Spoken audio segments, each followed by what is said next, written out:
Bienvenue à tous, bienvenue dans cette nouvelle vidéo. Aujourd'hui, ou plutôt ce soir, nous allons parler de l'argent et du pervers narcissique. Alors je pense que c'est une vidéo qu'il fallait absolument que je fasse parce qu'effectivement, beaucoup de personnes ne pensent pas nécessairement que le pervers narcissique va aussi vous manipuler à ce niveau-là. Alors il peut le faire de plusieurs manières et effectivement tout ce qui l'intéresse c'est le pouvoir et pour lui l'argent est forcément associé au pouvoir. Donc je vous ai déjà parlé que l'argent en réalité à la base est une énergie, mais c'est aussi une énergie qui vous révèle vraiment je pense. Et donc quand on parle du pervers narcissique forcément on doit aborder ce sujet aussi parce que tout d'abord c'est important déjà pour se prémunir, pour se protéger aussi du pervers narcissique, que vous sachiez que l'argent va être utilisé. Quand je dis l'argent va être utilisé, soit il va utiliser votre argent, donc c'est-à-dire que il va essayer de faire en sorte que vous dépensiez de l'argent pour lui, euh, ou, ou indirectement de vous faire perdre de l'argent. Donc ça peut être vous faire vous engager dans de mauvais plans, ça peut être vous faire acheter toute une série de choses qui ne servent à rien, ça peut être casser vos objets personnels, les perdre,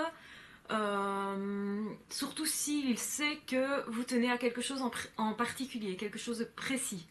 Ça peut être aussi vous faire passer pour un radin par rapport à vos enfants, vos amis, faire croire aux autres que c'est lui qui gagne tout alors qu'il n'en est rien.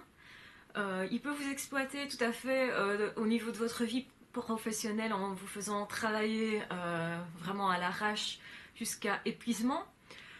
En fait, il va vous utiliser et il vous utilise de toutes les façons possibles. Et l'argent est une façon d'avoir le pouvoir, donc ça l'intéresse, c'est une façon de vous maîtriser aussi. Et on le sait tous, hein, quelque part, on est tous un peu soumis à l'argent. Je vais parler un petit peu de la théorie de l'argent en général pour revenir ensuite au pervers narcissique, pour bien comprendre comment ça fonctionne. Donc il faut bien se rendre compte que beaucoup de personnes entretiennent une peur par rapport à l'argent, la peur de manquer de quelque chose, la peur de ne pas savoir se nourrir, la peur en fait de ne pas en avoir assez pour assumer ses besoins. Alors beaucoup de personnes en fait ont des besoins qui sont toujours légèrement au-dessus de leur gain au niveau de l'argent. Et quand ils ont plus d'argent, généralement ils ont plus de besoins ou des besoins plus chers ou qu'ils satisfont de façon peut-être moins intéressante en dépensant plus ou peut-être simplement il leur faut plus de stimulation à ce niveau-là pour être plus heureux. Enfin, c'est un bonheur qui est quand même assez euh, fictif, on va dire. Enfin, ça dépend comment on utilise l'argent, hein. Mais parfois, certaines personnes qui sont de plus en plus en manque d'amour, et c'est assez fréquent, vont compenser quand même en se rassurant, en cherchant à se rassurer avec de l'argent. Et donc vont aussi chercher à courir derrière la carotte, comme on appelle ça, c'est-à-dire courir derrière l'appât du gain, les salaires mirobolants, les avantages sociaux éventuels. Et donc on peut être tout à fait esclave pendant une partie de sa vie de l'argent sans vraiment s'en rendre compte, parce que c'est quand même un mécanisme qui est plutôt inconscient. Il y a pas mal de personnes qui ne se rendent pas compte qu'ils dépensent leur argent peut-être d'une mauvaise façon parce que quand ils n'en ont pas assez, la première attitude générale, la plus répandue, c'est plutôt d'augmenter son revenu et pas d'essayer de dépenser moins en fait. Donc le pervers, il a très bien compris le système humain qui est assez bien soumis à ce type d'esclavage. C'est un esclavage dans lequel une fois qu'on est jeté, en fait on continue toujours plus, tout simplement parce que l'être humain, quand il est engagé dans une voie, aura tendance plus facilement à continuer dans cette voie, euh, par acquis de conscience en fait, pour être fidèle à lui-même, pour ne pas avoir l'impression de se perdre, il va plus facilement continuer dans cette voie-là. Et le pervers narcissique le sait très bien. Donc il va utiliser cette façon d'être de la plupart des gens pour les guider, pour leur créer des besoins illusoires et des besoins illusoires qui va les rendre davantage esclaves, qui va leur prélever davantage de temps, en fait qui vont lui permettre d'enlever davantage de vie à sa victime. Donc le pervers, par le biais de l'argent, peut enlever de la vie à sa victime. Non seulement il peut prendre un pouvoir sur sa victime, donc quand par exemple il dit, donc que ce soit une femme ou un homme, dit à son compagnon ou à sa compagne, ne travaille plus, tu sais, j'ai assez, moi je sais faire quoi que ce soit, je sais subvenir à nos besoins, je saurais y faire face, tu n'as plus besoin de travailler. Et bon, il va faire une pression évidemment sur l'autre, donc parce que retirer le monde du travail au compagnon ou à la compagne, c'est d'abord lui enlever une partie de sa vie sociale. Donc ça veut dire que la personne va lui être plus soumise parce que va quitter moins le domicile, parce qu'il y aura moins de relations autour de cette personne, et c'est ce que le pervers cherche, à isoler la victime. Donc là, c'est tout à fait normal qu'il puisse dire ne travaille plus, reste à la maison, on sera mieux comme ça, et tu as besoin de te reposer, tu as besoin de prendre soin de ta santé. Si la personne est déjà en train de faire des crises parce qu'elle ressent l'effet néfaste du pervers narcissique. Et du coup, elle peut se dire, ah ben oui, c'est vrai, il est gentil, il essaye de me protéger. Et du coup, elle peut accéder à cette demande justement parce qu'elle croit que ça vient d'une bonne intention. Ce qui n'est pas le cas, évidemment. Le pervers s'en cache bien évidemment. Alors, donc, soit c'est lui qui va rapporter l'argent, mais toujours en essayant de faire en sorte que l'autre soit redevable, parce que rien n'est gratuit. Alors que dans un couple normal, quand l'un a un souci financier, ne sait pas subvenir à ses besoins, l'autre va l'aider, enfin normalement, va l'aider sans nécessairement lui reprocher quoi que ce soit, même si ça peut être aussi difficile à porter, etc. Il peut y avoir des disputes à ce niveau-là, parce que l'argent, c'est comment dire, c'est quelque chose, c'est toujours un sujet chaud généralement dans les couples. Mais c'est pas pour ça que on va rabaisser l'autre en lui disant mais tu vois tu gagnes rien, tu n'es pas capable de rien, etc. Voilà quoi. Ici le pervers va le reprocher constamment à sa victime de façon à ce qu'elle se sente inférieure à lui ou elle, et du coup forcément ça va cloisonner un petit peu plus la personne, l'enfermer plus chez elle et l'emprisonner davantage, c'est le but hein, donc, et ça va lui enlever plus de vie parce que effectivement elle pourra se ronger davantage et ruminer davantage puisque étant plus seule. Donc voilà. Mais il y a aussi effectivement l'autre côté. Je pense qu'on connaît très bien ce côté-là où on a un compagnon, une compagne qui est soumise, enfermée à la maison, etc. Hein. Mais il y a aussi l'autre côté, l'autre versant, donc c'est-à-dire que le pervers narcissique peut passer son temps à exploiter l'autre jusqu'à épuisement, à le pousser dans ses moindres retranchements, lui dire mais non, ne te repose pas aujourd'hui, t'as vu tout ce que t'as à faire, allez vas-y, je suis sûre que tu vas y arriver. Et en fait, ça se cache aussi derrière une bonne intention qui n'en est pas une, évidemment, puisqu'il s'en fout complètement d'épuiser sa victime. Tout ce qui l'intéresse, c'est pouvoir justement puiser dedans le plus possible pour avoir l'argent, pour faire en sorte d'avoir les héritages éventuels, d'avoir les biens matériels aussi. Hein. Donc ce sont des personnes qui sont capables de cacher des objets à l'extérieur s'ils sentent que vous êtes sur le point de rompre la relation. Ce sont des personnes qui vont prendre les devants, qui vont vous piquer des choses sans que nécessairement vous le remarquiez à ce moment-là. Vous allez le remarquer ensuite. Ce sont des personnes qui peuvent très bien vous piquer votre carte de crédit, hein, donc pour essayer évidemment d'avoir tout ce qu'il y a sur votre compte. Et vont s'acheter des choses et d'autres, et puis quand vous vérifierez, ils vont mentir en disant mais non, c'est toi qui as acheté ça, etc. Donc effectivement, il y a vraiment un gros souci aussi de manipulation qui est lié à l'argent, et évidemment avec tout ce que ça implique, c'est-à-dire que la victime peut se retrouver avec des dettes donc, qui perdurent ensuite après la relation, donc qui en fait maintiennent un lien avec le PN même quand il n'est plus là au fond, et qui vous donne l'impression aussi que vous ne valez pas grand chose puisque non seulement vous n'avez pas d'argent, mais c'est pire que ça puisque vous avez déjà dépensé celui que vous n'avez pas. Donc, autrement dit, vous ne savez pas vous remettre dans un nouveau projet et faire des éventuels prêts. Vous ne savez pas si vous voulez acheter un bien immobilier ou une voiture ou que sais-je.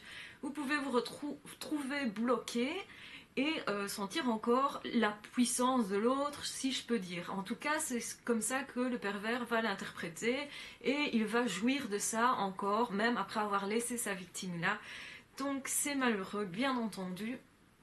Et, euh, et c'est pourquoi parfois il ne faut pas hésiter à aller au tribunal pour essayer de faire valoir ses droits, même si ce sont des longues démarches, et souvent la victime est assez épuisée que pour ne pas faire ces démarches-là. En tout cas, le pervers narcissique compte clairement là-dessus pour que la victime ne se défende pas. Hein. Toujours la même logique de faire en sorte que la victime surtout ne se défende pas, qu'on en tire le plus possible, de l'épuiser dans tous les sens. Ça, on s'en fout complètement. Enfin, le pervers s'en fout complètement.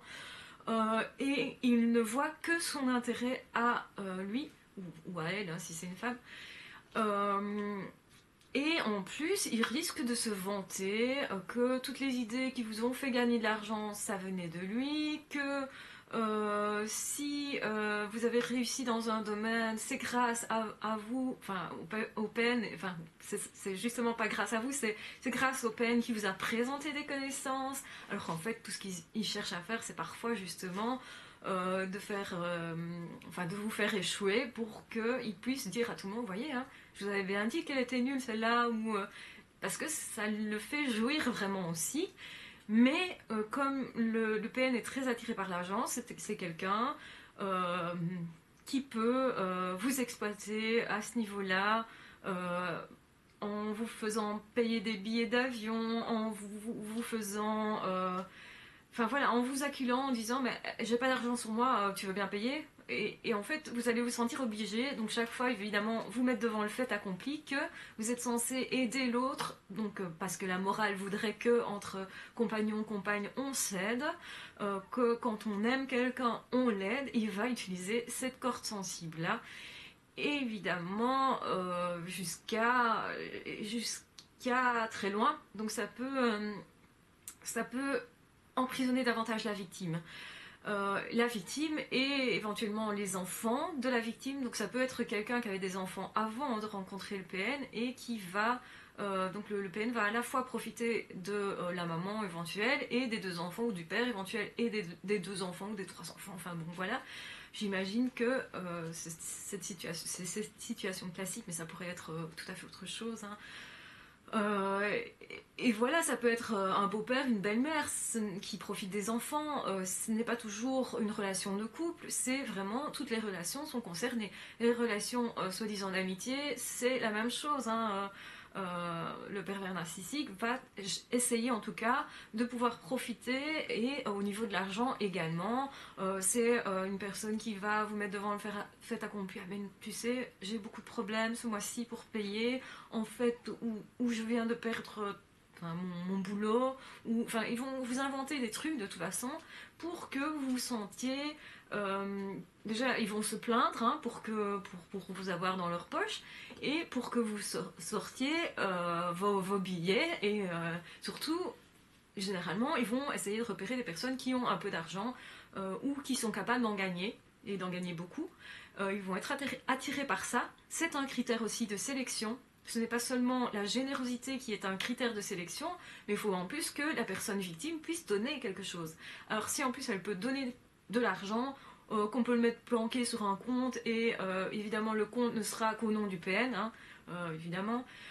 Euh, et voilà, ça peut créer des situations vraiment problématiques pour les victimes, mais je voudrais dire à toutes ces victimes que si elles ont gagné de l'argent, et même si le PN a pris l'argent, a pris les biens de la victime, qu'elle considère aussi que son expérience de vie vaut quelque chose. Je trouve que c'est important de se dire, voilà, j'ai vécu plein de choses difficiles, et ce n'est pas pour ça que je n'ai pas acquis quelque chose qui m'est propre, que j'ai gardé rien que pour moi. Et c'est souvent le cas avec les PN et c'est ce qu'ils ne comprennent pas. Et c'est là que vous avez une arme qui est fatale en fait, hein, parce que vous, cette arme-là, elle est à vie, que l'argent qu'il a pris ou qu'elle a pris ne sera pas éternel.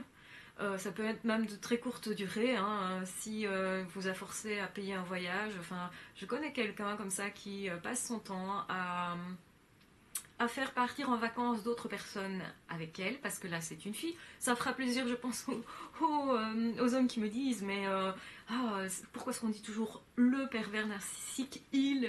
Eh bien non, il y a des femmes qui fonctionnent comme ça, on est bien d'accord.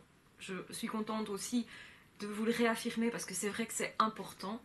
En plus, je pense que les hommes ont leur fierté et donc vont en parler peut-être beaucoup moins qu'ils ont croisé une perverse narcissique. Ça va être beaucoup moins dit que les femmes qui ont un petit peu plus facile à mettre leur fierté de côté pour vous dire j'ai été manipulée, même si c'est déjà pas facile pour elles non plus. Mais je pense que l'homme a en plus une difficulté en plus à le dire, à l'avouer, et forcément c'est bon de remettre un petit peu les choses, l'église au milieu du village, comme je dis, c'est-à-dire de dire oui, il y a des femmes PN, et elles sont tout aussi terribles que les hommes, hein.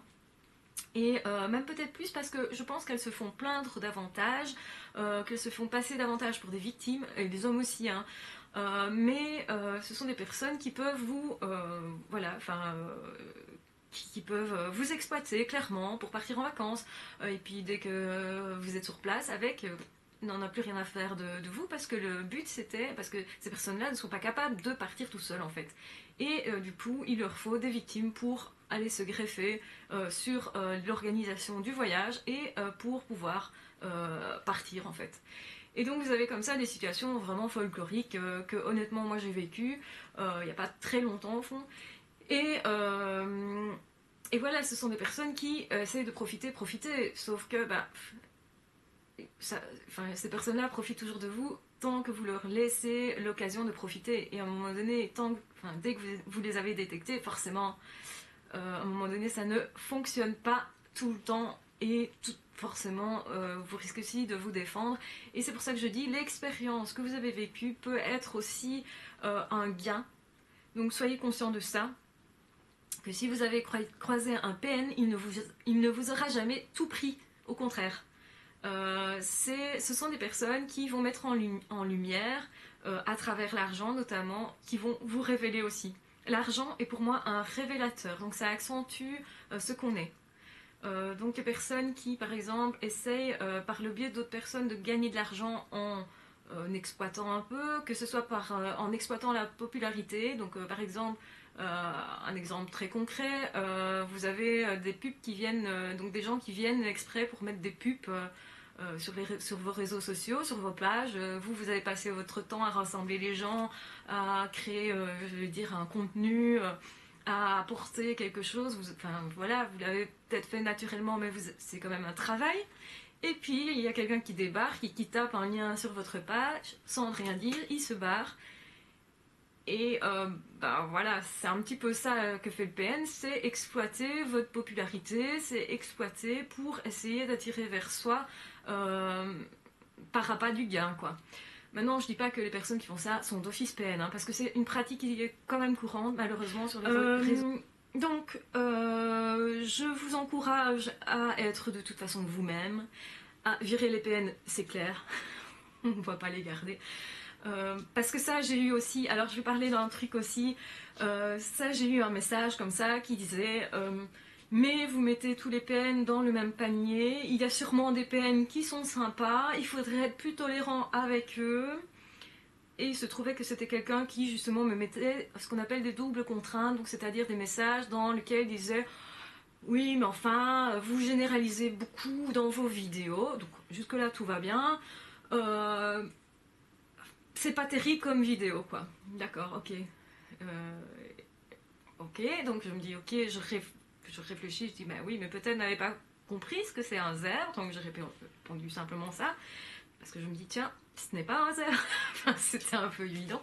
Et donc, du coup, la personne a compris qu'il y avait une petite attaque, puisque forcément, il y en avait une petite attaque aussi vers moi. Donc on se tâte un peu, je vais dire, on tâte le terrain l'un l'autre, forcément.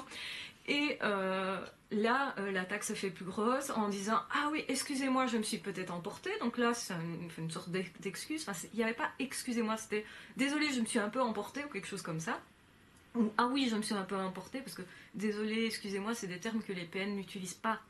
En fait, les gens qui manipulent, hein. Il n'y a pas que les PN qui manipulent, on peut l'être un peu tous, mais voilà. Et donc, après, cette personne, mais en fait, toutes vos vidéos sont vraiment dégueulasses. Enfin, bon, un truc, voilà.